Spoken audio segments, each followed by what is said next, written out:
Hello and welcome to my YouTube channel Farha Academy. This is Farha Nazin. आज हम पढ़ने वाले हैं डेली यूज़ इंग्लिश सेंटेंसेस। कुछ ऐसे सेंटेंसेस जिनका हम डेली यूज़ करते हैं, हम बोलते हैं, लेकिन उन्हीं को हम इंग्लिश में बोलना चाहते हैं, पर हमारी इंग्लिश इतनी बेटर नहीं है कि हम बोल पाएँ। तो चलिए हम आज सीखेंगे कि कौन से ऐसे सेंटेंसेस हैं और जो डेली हम बातें करते हैं, चाहे इडियोमैटिक हो, चाहे इम्पेरेटिव हो, कुछ भी ऐसे वाक्य सेंटेंसेस जिन्हें हम इंग्लिश में सीखना चाहते हैं। तो चलिए मेरे साथ आप भी सीखिए सम डेली यूज इंग्लिश सेंटेंसेस। अब देखिए कि इस बिजी लाइफ में आप सभी के पास इतना टाइम तो नहीं होता कि आप बुक्स खोलें और फिर सेंटेंसेस को देखें, लर्न करें, सीखें। इसीलिए मैं आपके लिए मेहनत करके लेकर आई हूँ ये यूज़फुल सेंटेंसेस, जिससे कि आपका ज़्यादा समय भी बर्बाद ना हो और आप अच्छे अच्छे सेंटेंसेस सीख जाएँ, अपनी इंग्लिश को बेटर कर पाएँ। तो चलिए स्टार्ट करते हैं, लेट्स बिगिन। तो आज का हमारा पहला सेंटेंस है I saw through his trick. क्या है sentence? I saw through his trick. तो हम जैसे किसी को बोलते हैं कि मैं उसकी चालाकी ताड़ गया, मैं उसका चालाकीपन ताड़ गया, तो हम ऐसे ही सेंटेंस को इंग्लिश में कैसे बोलेंगे? हम बोलेंगे I saw through his trick. मैं उसकी चालाकी ताड़ गया, उसकी क्या नीयत थी, उसकी क्या चालाकी थी, मैं पहले से ही ताड़ गया। तो I saw through his trick. हमारा अगला और दूसरा सेंटेंस है I can not put up with this insult. तो देखिए कुछ लोग ऐसे होते हैं जो बहुत ही वेल बिहेव नहीं होते, जो कि तमीज़ से बात नहीं करते और कुछ ऐसे वाक्य बोल जाते हैं, कुछ ऐसी बातें बोल जाते हैं जिससे हमें इंसल्ट फील होती है। तो हम कहते हैं कि मैं इस बेइज्जती को सहन नहीं कर सकता, मैं इस इंसल्ट को सहन नहीं कर सकता। तो हम इस सेंटेंस को अब डेली यूज़ में तो ये सब बातें होती ही हैं कि मैं इस बेइज्जती को सहन नहीं कर सकता या मैं इस इंसल्ट को सहन नहीं कर सकता। इसी को हमें इंग्लिश में बोलना है अपनी कन्वर्सेशन को अट्रैक्टिव बनाने के लिए। तो हम बोलेंगे I can not put up with this insult. हम बोलेंगे, क्या बोलना है? I can not put up with this insult. हमारा अगला और थर्ड सेंटेंस है selfishness is the order of the day.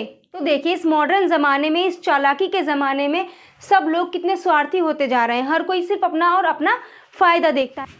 तो जब भी कोई अपना काम निकाल के चल देता है, हमसे मतलब निकाल के चला जाता है, तो हम बोलते हैं आजकल सब लोग बहुत ही स्वार्थी हो गए हैं, बहुत ही लालची हो गए हैं, अपना काम बनाते हैं और चले जाते हैं, बाद में मतलब वास्ता ही नहीं रखते। तो हम ऐसे सेंटेंस को इंग्लिश में बोलते हैं selfishness is the order of the day. आजकल सब लोग स्वार्थी हो चुके हैं। हमारा नेक्स्ट सेंटेंस है what is up there. What is up there, तो वहाँ क्या हो रहा है? जब भी कहीं कोई प्रक्रिया चल रही होती है, कुछ भी प्रोग्राम चल रहा होता है, तो बहुत ही सिंपल सा सेंटेंस है, आप पूछते ही हैं वहाँ क्या चल रहा है। तो इसके लिए है ये व्हाट्स अप देयर या व्हाट इज़ अप देयर। तो हमारा नेक्स्ट सेंटेंस है fifth sentence, he was beside himself with Joy. तो जब भी कभी ऐसा होता है किसी का रिजल्ट आता है या फिर कोई अच्छी न्यूज़ आती है, तो हम उसके लिए बोलते हैं कि वह फूला ना समाया।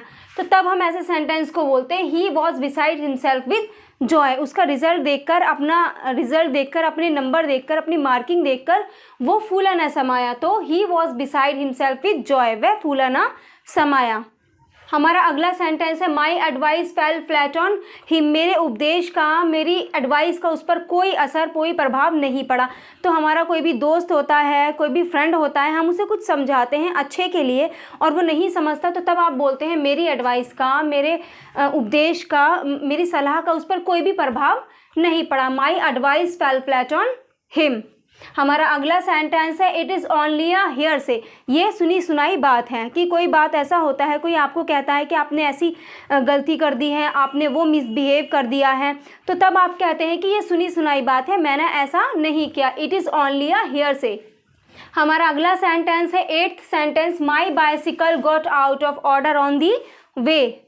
तो आप साइकिल की जगह, तो आप बाइसिकल की जगह आप मोटर बाइक भी रख सकते हैं कि my motor bike got out of order on the way. मेरी मोटरसाइकिल या फिर मेरी साइकिल रास्ते में बिगड़ गई, ख़राब हो गई। आप कहीं जा रहे हैं और अचानक से साइकिल या फिर मोटरसाइकिल ख़राब हो जाती है, तब आप बोलते हैं my bicycle got out of order on the way. मेरी साइकिल रास्ते में ख़राब हो गई या बिगड़ गई। तो हमारा अगला और 9th सेंटेंस है life is not a bed of roses. जो जीवन है, जो हमारी लाइफ है, वो फूलों की सेज नहीं है, यानी कि जीवन जो है वो बहुत ही आरामदायक नहीं है। हमें निरंतर संघर्ष करना है, बहुत मेहनत करनी है, तभी हम आगे बढ़ सकते हैं। हमें कुछ भी बना बनाया एम्पायर नहीं मिल सकता। हमें अपनी ख्वाबों की, अपनी सोच की, हर चीज़ को खुद ही मेहनत करके बनाना है। तो ये जो सेंटेंस है ये बहुत ही इंपॉर्टेंट और प्यारा सा सेंटेंस है, बहुत ही मोटिवेट करने वाला ये सेंटेंस है। Life is not a bed of रोसेस। जो जीवन है वो फूलों की सेज नहीं है। तो हमें बहुत मेहनत करनी है, बहुत संघर्ष करना है, तभी हम कुछ पा सकते हैं, कुछ कर सकते हैं जीवन में। So life is not a bed of roses. जीवन फूलों की सेज नहीं है। हमारा अगला और लास्ट सेंटेंस है let us go out for an airing. क्या है sentence? Let's go out for an airing. चलिए बाहर ताज़ा हवा खाने चलते हैं, या फिर आप कह सकते हैं थोड़ी सी और छोटे शब्दों में, आओ हवा खाने चलें। तो आप देख ही सकते हैं कि ये भी कितना सिंपल सा और डेली यूज़ वाला सेंटेंस है। Let's go out for an airing. आओ ताज़ा हवा खाने चलें, या फिर बाहर हवा खाने चलें, जो भी आप बोल सकते हैं। Let's go out for an airing. तो ये थे हमारे आज के top 10 daily use English sentences. Hope आपको पसंद आए होंगे, आपको यूजफुल लगे होंगे। If you like it, do like, share, comment and subscribe to my channel. Thank you.